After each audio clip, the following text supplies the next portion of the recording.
Hi guys, my name's Haley, and today I wanted to talk about Charlie's video about what are we doing to white people. This is basically like a supporting video because I think what he did is really brave, but in today's society, maybe it's not deemed as so, but I just really wanted to come here and support what he was saying through a different perspective. So I'm white, I'm Russian, and I'm Mexican, and I'm also Jewish. So the videos he showed in there, I wanted to react to them just as a different perspective, and I'm a woman and all that, so I just wanted to post this video to react to that. And I just want to thank Charlie for making that video because it's really gonna open up a lot of people talking and some good discussion that maybe unity can happen through it. About what we're doing to white people. There's been something going on for a while now that we're being told not to notice. More to the point, that we're asking white people not only to ignore, but to accept.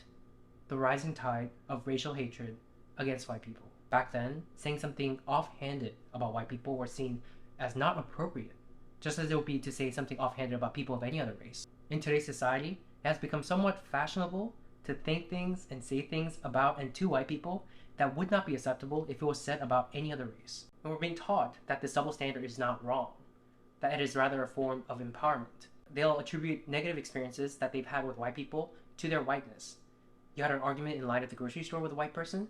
They were acting entitled because they were white. A white driver cut you off when you were driving?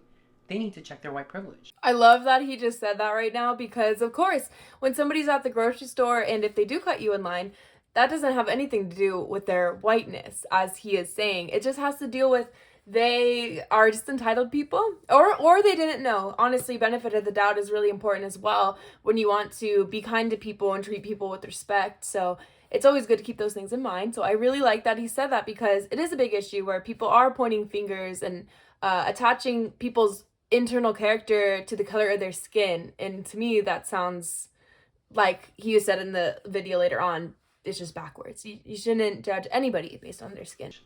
Your actions, your conduct, and your existence, in other words, boil down to your whiteness. And ashamedly, at one point in time, this was how I used to think as well. And beyond the people in my circle, I noticed that many people of color have this sort of blasé attitude, an attitude most particularly pronounced when there are no other white people around. Things are being said not just behind closed doors, but out in the open, not just between close friends, but between complete strangers. So here's the thing. This is something that I've experienced countless times, so I know that there are other people who are experiencing it too. I know it must resonate with at least some of you. The difficulty here is that no matter how many anecdotes I share, they are just that, anecdotes. And people who refuse to believe that this is happening will just chalk it up to my experiences being a fluke. Or worse yet, they'll say I'm lying. So I've compiled some TikTok videos. I want you to take a look at the things that are being said about white people, especially by the younger generation, the kind of statements people wouldn't dare say about people of any other race. You have a token white and you're hanging out with your friend group of color, you need to ask permission from everybody in the group to bring your white friend. Like, don't just bring them. I might not be in the mood to deal with white shenanigans that day. That's all I'm saying. And another thing, it feeds into their ego. Like, don't let them think they're a good white person. So it's really these TikTok videos that I have a problem with. Because for one, you should never refer to somebody as a token white, a token black, a token Mexican. You shouldn't do that. That's ridiculous. The fact that that's being like shown to the world with these influencers and they have a following that is basically, she brushed through that like it was nothing. So I really want to talk about that really quick because that is something that is, that's hateful speech. You shouldn't just say that to somebody. It just seems weird. And then another thing, of course, like, your friend probably just wants to hang out with you and be friends with you. So why is it such a big issue that they come along? And if you are that kind of person, to ask your friends if one particular person, because they are white, to come along, that says more about your character than their character. And really, we should just strive to be better people. And you shouldn't really be putting that girl through that if she just wanted to hang out with you guys. Accomplices ask, how can they support Black and Indigenous people of color? And sometimes I really don't know what to say, but here's one easy way. Just don't have babies. Women can single-handedly cause the white genocide that they are so afraid of. With 2.25 billion Asian women and 500 million white men, baby, it'll only take 2 generations. In 2 generations, there will no longer be any blonde hair. The white genocide. If that doesn't scream racism and just plotting to end all white people, I mean, that's what it is. So I don't know how this video could be taken out of context and where somebody would want to agree with that, because of course this person has a following, so they're going to have people that agree with her. And I just, this was really shocking to see. What good will it do for you when you say that you're going to exterminate a whole race? That is just racism. Some things I noticed about white American culture: being grounded is a punishment to them. That's what they call punishment. The least grounded, least balanced, most destructive race considers being grounded a punishment? Yeah. I just want to say this to the people who've been like grounded as like children and they really didn't like it. That's okay.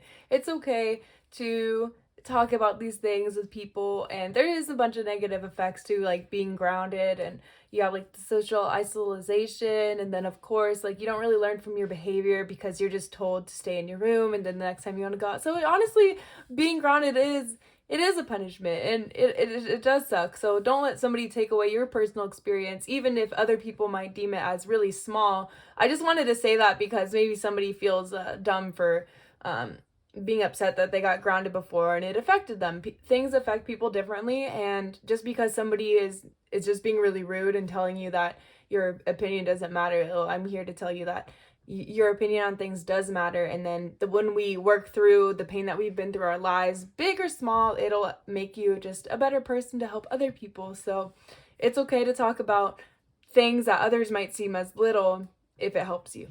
They also say really violent phrases. They say things like, kill two birds with one stone. Why do we have to kill the birds? Why is everything so violent? It's almost like one's language and phrases reflects one's nature. Leave the birds alone. That was really, it's just a metaphor. It's okay. You can use metaphors. Don't let somebody bully you into not using a metaphor if you want to use a metaphor. I think this video is supposed to like build your confidence, so I hope use the metaphors. You know, life is like a box of chocolates, you know? Yeah. So that new Jeffrey Dahmer movie on Netflix is the perfect example of the sensationalization of white violence. People have a much easier time sympathizing with white criminals than they do with black victims. People think these shows are harmless, but they actually contribute to a much bigger issue. It contributes to the viewpoint that white people are less violent than everyone else, and white violence is something to be consumed in media, and that's it.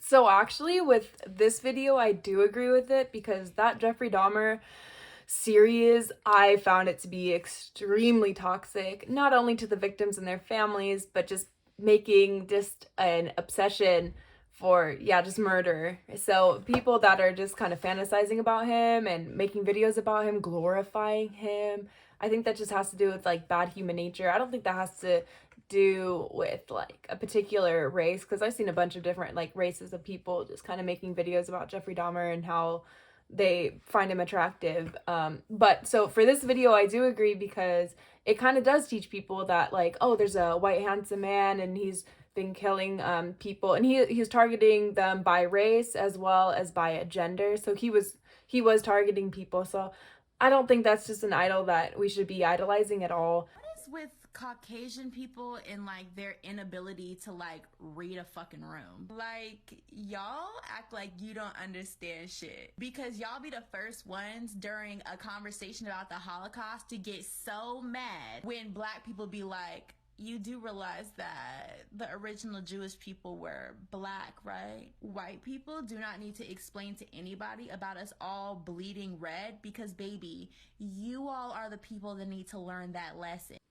So yeah, this one really got me angry. So yeah, I'm Jewish, and she's saying, oh, white people don't have the ability to read a room. Well, clearly you don't either, because if we're talking about one thing, like the Holocaust, which is a really sad, tragic thing, and then you just want to jump and make it about yourself and basically change topics, I think that would get anybody mad. Because if the roles were reversed and you were talking about just the past and just whatever you'd like to pick.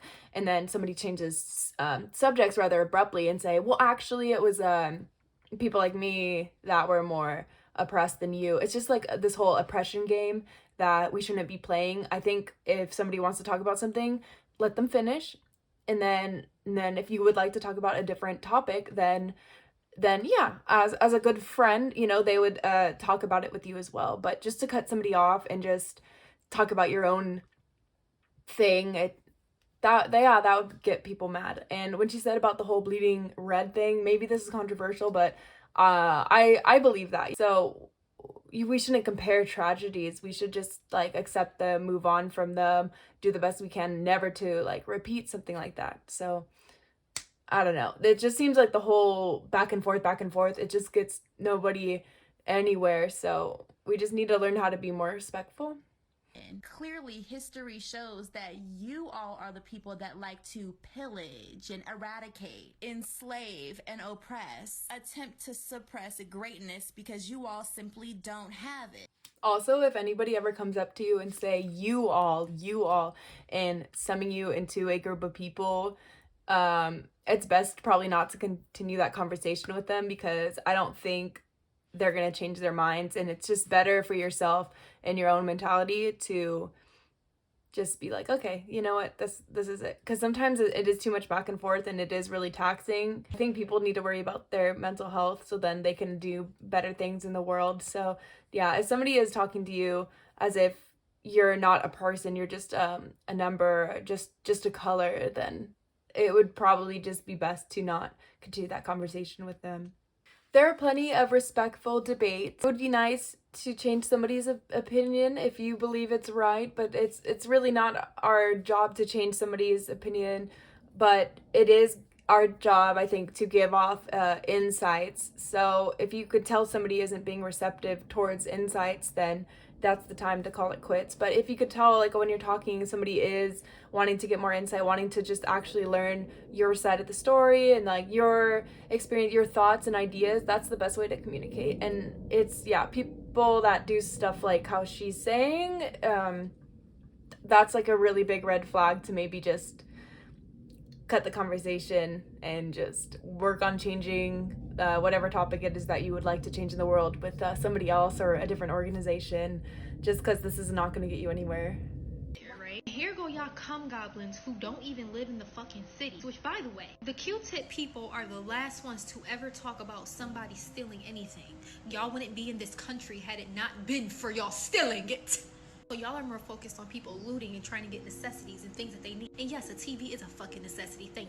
You feel like you're better than because people are out here stealing, and you would never. First of all, if you are a Mayo monster, that is how your ancestors got everything, from stealing. So it's just more TikTok videos basically saying that you can't talk about anything that you believe in because you're white. So and that's a behavior that's very common among white women.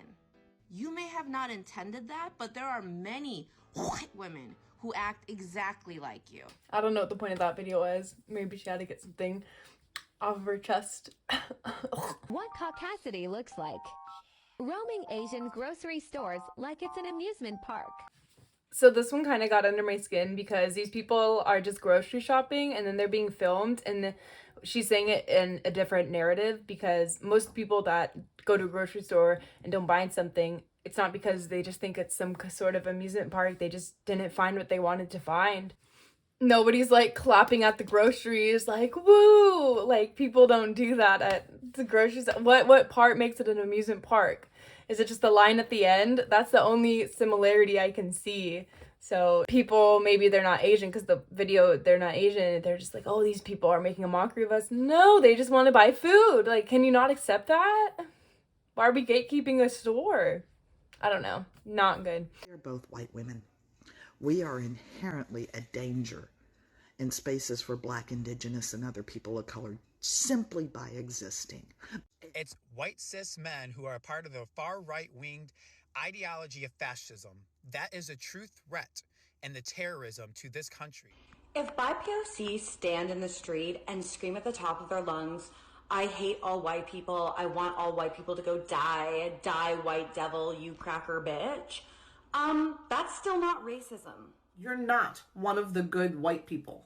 Stop separating us from the bad white people. Don't sit out there in comments and say, we don't claim them. We are them. We are the ones shooting up schools.